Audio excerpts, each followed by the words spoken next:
inevitable. In came the croucher, Gilbert Jessop.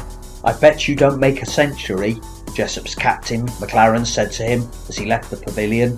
"Done," was Jessop's immediate reply. Despite the hopeless situation, the audience watched with intent. Jessop's reputation for big hitting made him the batsman the public most wanted to see. His nickname, the Croucher, came from his low batting stance. He was small but strong and the subject of many a verse.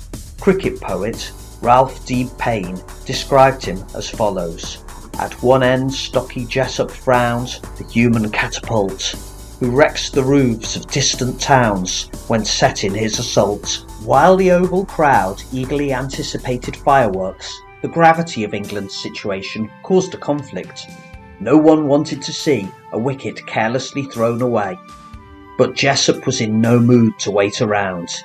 Beginning at a rate of over a run a ball, he scored freely off Jack Saunders. But although he was going quickly, those who had seen him play for Gloucestershire, Cambridge University or London County might have considered this a relatively cautious Jessop innings. The cowshot, for which he was famed but had also got him out in the past against Trumble's off-breaks, was conspicuous by its absence. Jessop had driven Saunders for another 4 when at 22 he gave Australia a chance. Dashing down the wicket, he missed a low ball. Fortunately for Jessop, so did the wicketkeeper Kelly. Jessop was now taking calculated risks. The next ball he hit over the head of 6'2" Warwick Armstrong, fielding at cover point, for 4. Shortly afterwards, a shot towards long on was almost caught by Trumper. England reached lunch at 87 for 5. Jackson had batted responsibly for his 39 not out. Jessop maybe less so for his 29, but crucially he was also not out. 18,000 spectators watched on as the pavilion bell signalled the afternoon session. Jessop added to his score with a late cut for 4 before 4 byes brought up England's 100. But FS Jackson was now looking unsteady. He sent a chance towards the slips, but it was not held by Trumble. Despite being watchful towards Trumble's bowling, Jessop continued to make the runs, cleverly sending a shot through the slips to run 5 to the chagrin of Jackson, who didn't seem to appreciate having to run at such speed. Jessop reached 50 out of a stand of 70 in 43 minutes. At the other end, Trumble was causing Stanley Jackson problems. Another chance went to the slips, this time being missed by Warwick Armstrong. Jessop laid into the bowling of Jack Saunders. He hit 17 off him in 1 over. Saunders, who had now lost his length, was taken off.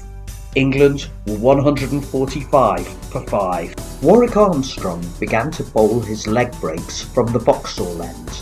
Armstrong's slow leg theory tactic, bowling to a leg side field, was often successful in stemming the flow of runs, but Jessop simply stepped back and played a cut shot to the vacant offside.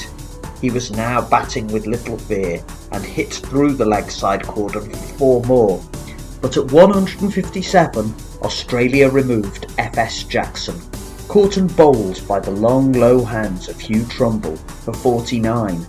The stand of 109 had been predominantly from the bat of Jessop, who in the words of Jackson was now going like a steam engine, but Jackson had provided valuable support. In came Jackson's Yorkshire teammate George Hurst. Almost immediately there was a confident LBW appeal, but Hurst was given not out. Jessop then attacked Trumble with 2 big drives which went into the pavilion. In those days, such shots, which didn't exit the ground, only counted for 4, not 6, leaving Jessop on 96 not out as he faced the bowling of Armstrong. A cut for 4 brought Jessop his century.